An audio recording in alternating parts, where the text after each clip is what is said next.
The Cougs and the Cats met up for some fun ones last year in their first year in the Big 12. Houston hosts Cincinnati this week with a chance to cut down some nets. Let's get into it.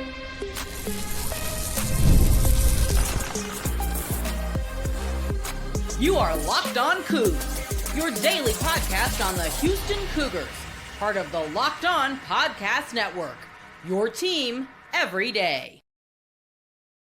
Welcome to Locked On Cougars, daily podcast about your Houston Cougars. I'm your host, Houston-born teacher and coach Parker Ainsworth, joined by Eric Lilly of, I guess I want to say Chatterbox Bearcats, but truthfully a Bearcat basketball fanatic on your social media streams at Bearcat Bunch. Eric, you know a lot about basketball. I got a bunch of questions about Cincinnati Skyline Chili, and in pre-pod, you mentioned that you just had some yesterday. Oh, yeah. So what's the deal with this thing? It's a weekly thing over here. Sometimes twice a week if I'm stressed. I think, especially for Texans, it's probably just absurd to think about. But you just have to walk in there and just tell yourself it's not actually chili. It's not what anywhere that has like really good chili. It's not that. And I only get the cheese conies, to be clear. I don't do the whole three-way, four-way with, spaghetti and beans and meat and onions. I do it hot dog, onion, mustard, cheese, hot sauce. There are so many questions I could go, but this is supposed to be a basketball podcast, so I'm not going to go too far down the road here.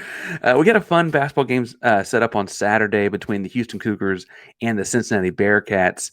And I kind of want to open with just asking a couple of generic, big picture questions about Cincinnati because, I coach high school basketball. I've watched a little bit of this team. I don't know a whole lot about them. I still feel like, even as far as in the season, they played this game in March, very literally, right?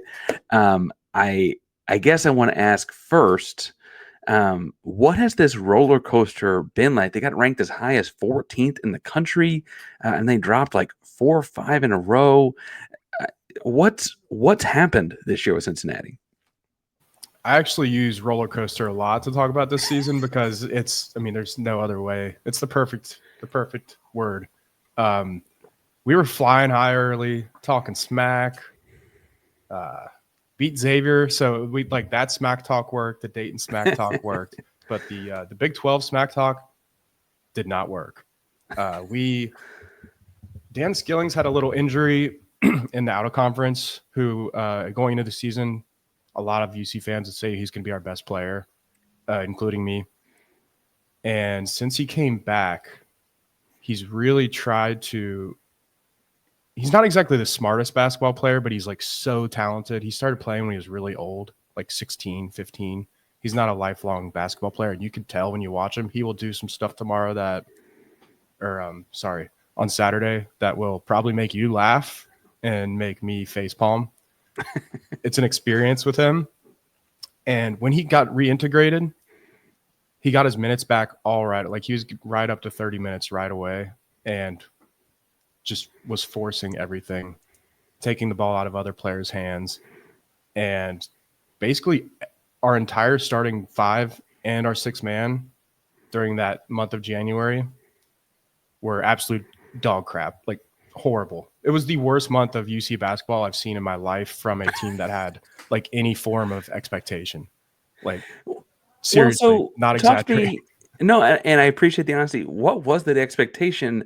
Because I got to be honest, these two teams played a year ago, and I want to talk about that in a second too. I thought this team was kind of poised to, I don't know if they'd win the conference, but make some noise, make a tourney run.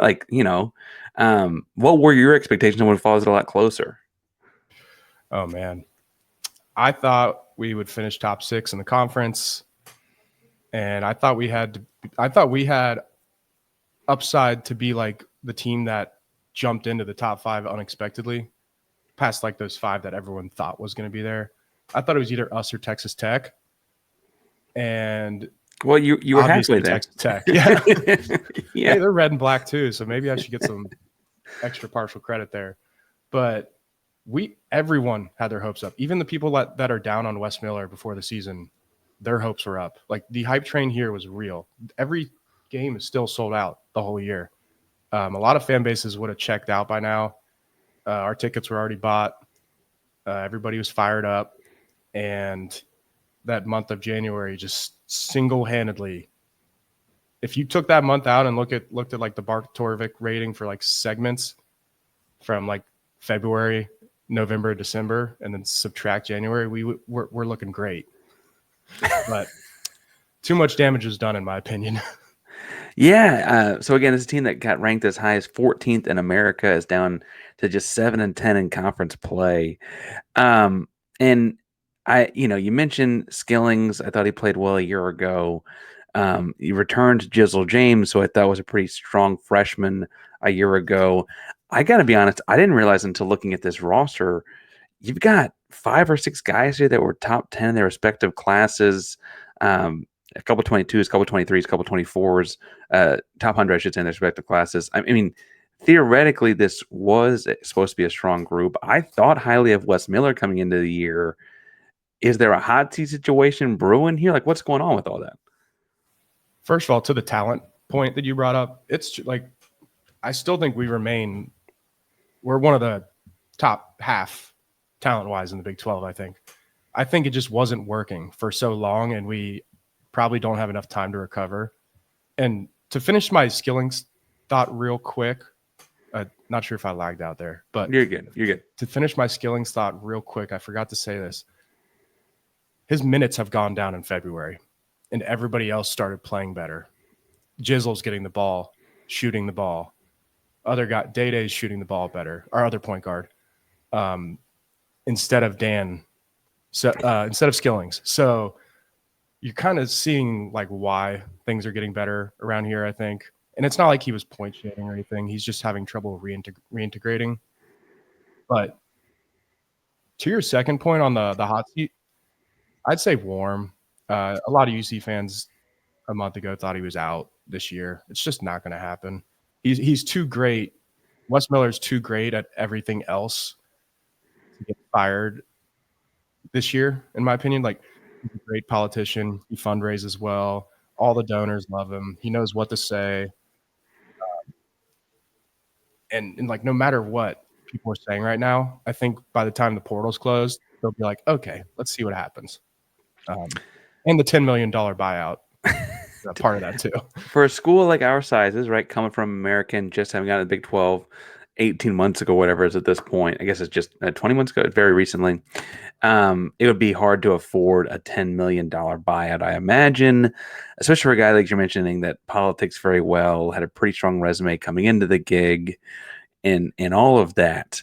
All right, so I guess before we get into some individual player matchups and that kind of stuff in the second segment, I do want to ask you, you mentioned a lot about February being better, whether it's getting the ball out of Skilling's hand, meshing, or whatever the case may be. You got Houston, Kansas State, Oklahoma State wrapping up the conference slate here, going into the Big 12 tourney. Do you think they turn this around? I'm starting to believe that we'll finish 2-1. Which is ridiculous because every time the past 2 years that any of us have started believing, we just immediately lose 2 in a row. It's seriously. I shouldn't laugh. So. No, you guys should laugh. Honestly, like I went back and looked recently. You guys just don't lose, so have at it. It's just one of the if you go look at our last 2 seasons, you'll see just blocks of losses, then like 1 win, maybe 2, and then a block of losses, and then 1. And it's been a 2-year-long roller coaster of teams that probably should have made the tournament. There have been underachieving. I think West could have done better with roster construction. And during these final 3 games, I think finishing strong is important for this program right now, just to kind of rebuild the hype. But I think 2 out of 3 is deep down what I'm feeling. But also at the same time, if you told me we beat Houston on Saturday, I still think we could just lose to Kansas State 3 days later. Like, that's what kind of team we are.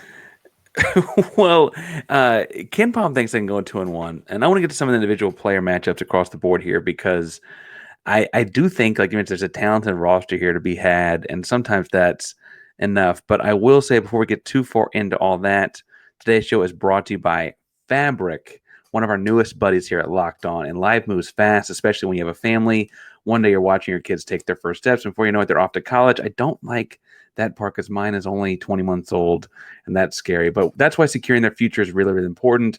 Fabric by Gerber Life makes it simple to get term life insurance that fits your family's needs. With Fabric, you can apply for term life insurance online, right from the couch, from your phone. As you listen to this right now, you could be covered under 10 minutes. And in many cases, no health exam is required. As a parent, you can have peace of mind. Family is financially protected no matter what happens. Join the thousands of parents who trust Fabric to help protect their families. Apply today in just minutes at meetfabric.com/lockedoncollege. That's meetfabric.com/lockedoncollege. Policies issued by Western Southern Life Insurance Company. Not available in certain states. Prices subject to underwriting and health questions. Parker Ainsworth, Locked On Coogs. You're joined by Eric Lilly, Bearcat Bunch on your social media handles of Chatterbox Bearcats. Eric, you said that, this team's been up and down and been a roller coaster. I think part of that's because of the talent. Like, there are games they're going to win just because they have the talent to win games, regardless of kind of how things are meshing and gelling or whatever. I'm going to ask you about Jizzle because that's a fun name to say a bunch of times. I'm going to ask about Day and Bonongo. I'm going to say that wrong 12 times, I guess. But Dillon Mitchell, look, this guy was a killer at Texas. He had a really great game at Texas against Houston last year in Austin. I frankly thought he was an impressive athlete coming out of high school, went to Montverde. I'm pretty sure he was a top 10 recruit in the country. My memory could be fading there. I got to be honest, when I saw that Wes Miller got this guy, I was like, how is that guy not in the league already? Like, he was supposed to be that kind of talented at a high school. I was kind of worried about it. The year's been a roller coaster that hasn't quite panned out like that. I guess he is getting 10 points and 6.5 rebounds and so on per game. Talk to me about Dillon Mitchell. What's that integration been like? And am I scared of nothing, or is there really potential there? So Dillon has a thing that, like, a lot of our players have. We're really athletic, talented, but we don't really use it in the right ways. Like, we're not very good at finishing at the rim or even getting a bunch of rim attempts for how many athletes we have, which is just crazy. I think the only way that'll really affect you guys is if you turn the ball over a lot and we maybe get in transition. In the half court, we have a little lob thing going on, but I mean, I've watched enough Houston basketball to know that's just not going to happen. Villanova did a really good job taking it away. During that entire month of January, we had 0 lobs, and all the other months we had a million. Really good defenses know how to take it away. And you guys have 4 centers with 7'6" wingspans. So they're only 6'8", but they have 7'6" wingspans. Well, and Dillon, I guess he's listed as a power forward for Cincinnati. The matchup there for Houston will be with Juwan Roberts. Not to sound intimidating here, that is the winningest player in program history. He's been there for a handful of years. Obviously, COVID years help and stuff like that, right? But and so I guess my thought is Juwan is a more traditional power forward. Got a great lefty hook and that kind of stuff. Dillon is a guy that's going to be out on the perimeter looking to attack, I imagine. Do you think that's something that goes in your favor, or is the veteran thing going to kind of wear him down? I guess I didn't realize he was playing the 4 until I was looking stuff up about these guys. Yeah, we actually, when we got him, a lot of people thought he would be able to play small ball 5, and we've been doing it lately, mostly because our backup 5 kind of isn't ready yet. We thought he would be ready, and he's not. His name's Arrington Page. It's layup lines when he's in at the 5. His rim protection and athleticism is much more as a secondary. If he's the only guy down there, it's a joke. Anybody can do it. So I don't think we're going to see that against Houston. but to your point on offense, he has been shooting some threes, and I think that might surprise some Cougars fans that might also watch Texas. He had not made a 3 in his career before coming to Cincinnati, and it was a thing that people talk about. Like they always say he's going to shoot 3s this year, and he doesn't. And he's actually shooting them this year, and he has made, I don't know how many off the top of my head, but maybe 10. He's made a decent amount, including a big one last game, and we beat Baylor by 2. So, And to your point, you mentioned the day we got Dillon. You know what I did when we got Dillon Mitchell? I bet $50 on Cincinnati to win that. I like to do some crazy futures bets every once in a while. I did 50 on UC to win the whole damn thing for $8,000, and it's not going to happen. But it was a fun day. There are worse ways to spend $50. There are worse ways to spend $50. Absolutely. Gotta have faith in your guys. I kind of love that. I'm going to assume Yes. because this is a FanDuel show that you did at FanDuel, I'm not going to ask more questions on that. That's true. So Dillon Mitchell, athletic guy. Again, I thought he did pretty well against Houston a year ago on a Texas team that I think, bluntly, like Texas always does, kind of underperformed around him. The guy who hurt Houston at Cincinnati last year was Jizzle James, and Houston had Jamal Shed covering him, and he kind of got Jamal Shed in foul trouble. Like, it didn't seem to matter. Not to make the running back comparison because of his father being Edric James or whatever, but he was incredibly aggressive, strong, quick, all those kinds of things. He is leading the points per games this year, so I imagine that some of that has transitioned over. Is he the kind of guy that's going to spear some sort of an upset here? What can you tell about Jizzle in the matchup? And I don't know if you watch Miles Uzan a lot, but he's a little bit bigger guy than Jizzle is. How do you think that fares? Yeah, and Jizzle's like, I think the running back comparison, like, I hear it on every broadcast, so it gets a little annoying, but it's actually accurate. Like you said, like he's more physical than he looks. He's just insanely confident. Like, and I don't know if Houston fans know this, maybe some like on the diehard insiders, stuff like that, maybe, but from what I've heard close to the program here, that Houston gave him a little ring after the season last year. So I think Kelvin Sampson was impressed by him too. Houston wasn't in the market for a point guard. They did bring in a guy from Oklahoma, so it was someone they had played. And that was a good pickup. I mean, he's been great. I don't know how much more I'm going to go into than that. Yeah. I don't want to say anything more than that. Well, you know how college sports are right now. It's just how it goes. But in terms of the game on Saturday in Jizzle, I think like Cincinnati's path to winning, and there's like one, right? Like, let's be honest here. Like Ken Palm says we have a 9% chance or something. I would put it closer to like 4. And we're not winning the game at the rim. If we win the game, it'll be because our guards and perimeter players are just tearing up the mid-range and then in 3 balls. And that's what Jizzle does right now. If you look at his last 10 games, he's just been going berserk like crazy. He's been our best player by a long shot. So definitely someone you want to like try to lock down early. So you mentioned that it would fall back to the 3 ball if this one happened. Now, a guy that I don't think Houston Cougar fans are going to know a lot about, but they might remember, I guess he was at Butler 2 years ago. This kid, I'm going to butcher the name, Simas Lukosius. Simas Lukosius. I pronounce that last name, Lukosius. That's not how I would have guessed, but I'll take it. Lithuanian guy, 6'6". He shoots a lot of threes. Is that because he's the only one that can? Like how functional is that for what Cincinnati is trying to do? He's the only guy we have that like takes those threes off screens, like just no matter what. Like he just has a much wider variety of threes he'll shoot. He also shoots from 3-point range with no problem. One thing with Simas that you should be watching for is he just came back from an injury and didn't play much against Baylor. His shooting shoulder. So he did hit 2 threes versus Baylor, but you could tell he's still like working back up to speed. If we win, he will be involved just because of the 3-point threat.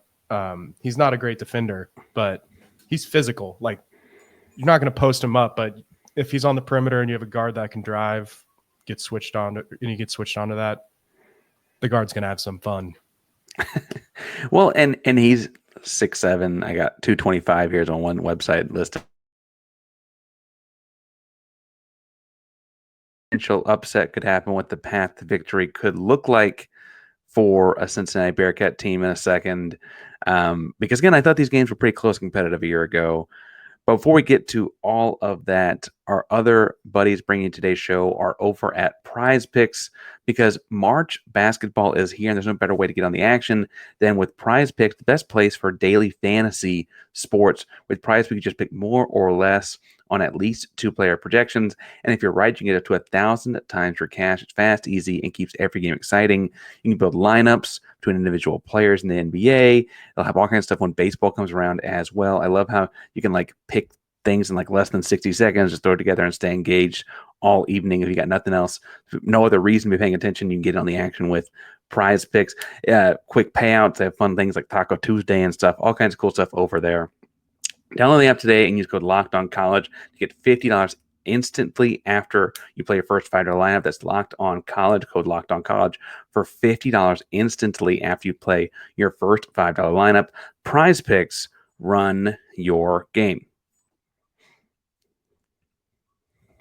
Parker Ainsworth, Locked On Coogs. You're done with Eric Lilly, also known as Bearcat Bunch on social media, of the Chatterbox Bearcat group. Eric, I want to ask about a path to an upset here, because, again, those Houston games a year ago for Cincinnati, I think, surprised a lot of people in Houston for how close they were. And then also, one of Houston's closest game this year was against someone from the American Athletic Conference, or someone that transitioned to the Big 12 from the American Athletic Conference as well. And I maintain that those schools, UCF, Cincinnati, etc., are not scared of Houston. They've seen Houston for a long time. Houston kind of left the American Athletic Conference as the team that was kind of running it.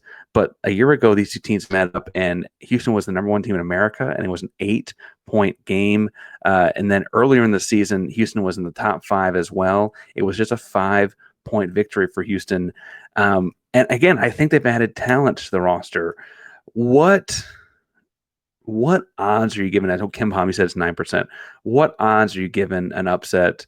What's the path to victory? You mentioned mid-range and threes. Is it just getting hot? Like, is that all it takes for them? So I talked about this a little on the Chatterbox Bearcats episode yesterday, or it got posted today.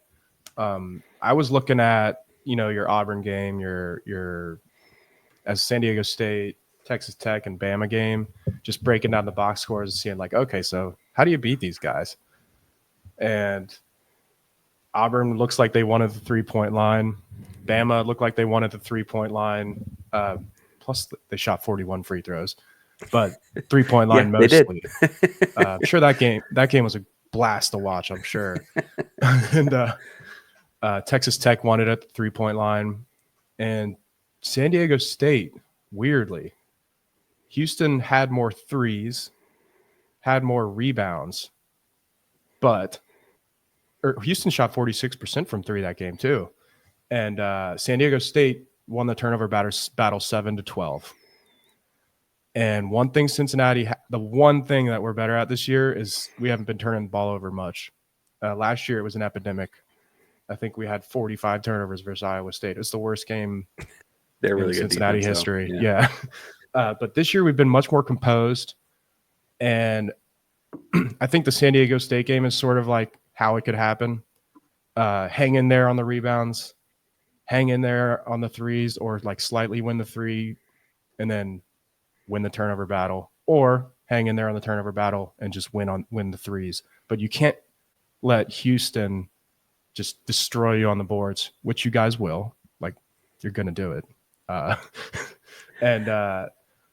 that's the way to make it happen. Maybe we get some like 10 lucky bounces on the rim on some rebounds there. I've been called overconfident in the past, and I don't mean to pump you up because you're on the show, and again I appreciate it. I was doing my own research and listening to some of the Chatterbox shows. Add a little drama. No, I will say though that like Houston kind of having the season wrapped up feels almost ominous. Again, they at least have a share of the Big 12 title if they win any of these last 3 games. I'm pretty sure mathematically they get it. I have to double check myself there and look at what Arizona has left. But, it's also the kind of game where like you got Kansas on Monday night. Could you be looking ahead to Kansas Monday night at home and whatever? I feel, and these two teams, like I said, played competitively a year ago. I thought they'd beat Tech by 20 earlier this season, or by 15, double digits anyway, because I thought that the guards would dominate, and they didn't. They lost the first round of that matchup. Like, I've been wrong plenty of times. I don't know why I've got this feeling like Cincinnati's going to make this closer than it should be. I know why. I know why that? you feel that way. Because I think you think that our identity is still like rebounding and toughness and stuff. And I want to tell Houston Cougars fans something right now. We cannot rebound the ball right now. It's like not Cincinnati basketball. We're playing way better lately, though. But like that's in the last why few I'm years, speaking like this is because I've seen how you guys play. Well, and I appreciate the comment, but I've last few years we had Victor Lakin inside, and bluntly, I was confident those years, like, we just got to get Victor Lakin to have to go guard in space, and he's in trouble, right? Like, that was as simple as that. It was whoever his matchup is, can we get that guy in space, because he can't do any of that. And I feel like they're more athletic this year. This Aziz Badogo he's certainly more fluid than Victor was. He's not quite the athlete that Dillon Mitchell or Day those guys are, but no one is, right? And I was like, okay, this is a little bit different team. And then I look at them like, but they're dropping games left and right, and they're dropping games to teams that I don't think are like. Look, I don't get how you lose to Utah. Like, I just like I don't. I don't either. I don't understand that. Yeah. And so I guess that's kind of why I can't figure this group out. All right. So you said, So that's a common sentiment in Cincinnati right now is we don't really have an identity this year. And I picked on Skillings a lot during the roller coaster segment, but it's the identity mostly. Like, we didn't know who we were, and we might have found it here right now. I'm gonna wait a week or two to like say that we have found who we are, because it still doesn't look perfect to me. It's a little clunky, but the wins are here. We have the second most wins in the Big 12 since Groundhog Day. Right behind, well, not right there behind, you go, but behind you guys. Well, and I don't actually know if the groundhog came out and saw the shadow or not. I should have been paying attention to that, but that's a good sign. That's a good sign. And frankly, that's like the time of the year I guess you want to be feeling hot or whatever too, right? All right, so this game, like I said, we wrap up. We got a couple more left in the regular season. No one likes to ride a roller coaster every year. Like, no one goes to a theme park every day, right? What gets fixed? What does Wes Miller got to do? Because again, he's a coach I kind of thought highly of when he took that job. Are you you're referring to this game specifically? No, I mean big or like picture. just Like what big what does picture? Wes? Yeah, what does Wes got to do to get his program back around? Because again, it's historically been a really strong program. Mm-hmm. Yeah, and a lot of Cincinnati fans want our identity back, and it's funny I'm talking about this on a Houston podcast because there's no reason for you guys to know this, but every day in my group chats, I hear people like, why is Houston like this and not us? Like, because when Houston started getting good, there was a Kelvin Sampson quote. I'm not going to try to directly quote it. It was a long time ago about how when he got to the American, he said he looked at Mick Cronin, he looked at the Bearcats and said, I got to play like them. Like, if I want to win this league, we got to play like them, because we were winning, or we were the team that was most consistent at that time. Obviously, Houston has done it better than Mick did and longer, but people want that identity back. And so the two things I would say is that, but also roster construction. I think Wes's biggest problem here, and a lot of people say he's a really bad coach. I'm not ready to say that. I think there's a really good chance that he just whiffed on roster construction. We've had some spacing issues that's really costed our offense with Dillon at the 4, for example. If you face a good defense, we just don't have enough dynamic playmakers to make up for the 4 and 5 not being able to shoot. Aziz can't post up. That's Bandago is how you say it. Bandago. Anyway, yeah. Bandago can't post up. He will not do it. And when he does do it, it's a train wreck. So he can't post up. Mitchell doesn't do anything except lobs, and he'll do a little hook shot every once in a while. But there's not much going on down there to the point where our guards and wing creators can get to the rim with space. And it really limits our offense, I think.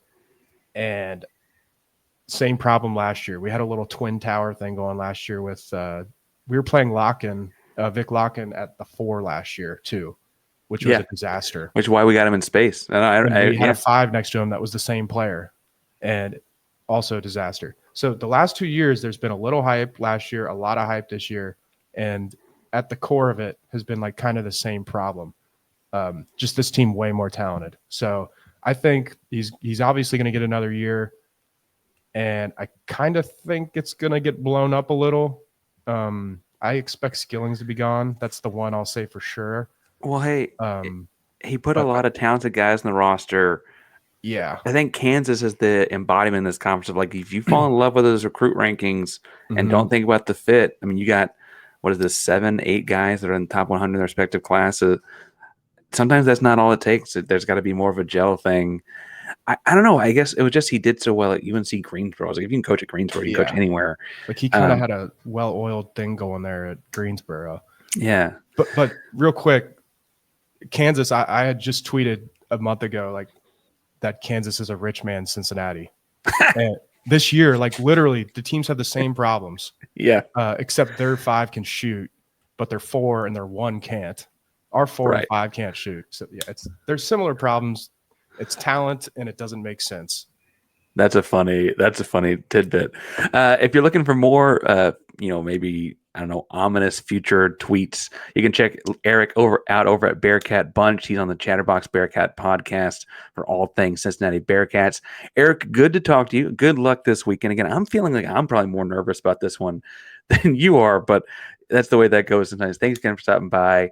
And I always wrap up by saying, go Coogs. Do you have a hand sign? We go Coogs, get a hand sign? Yeah. Some people started just doing the UC thing, but we don't really know.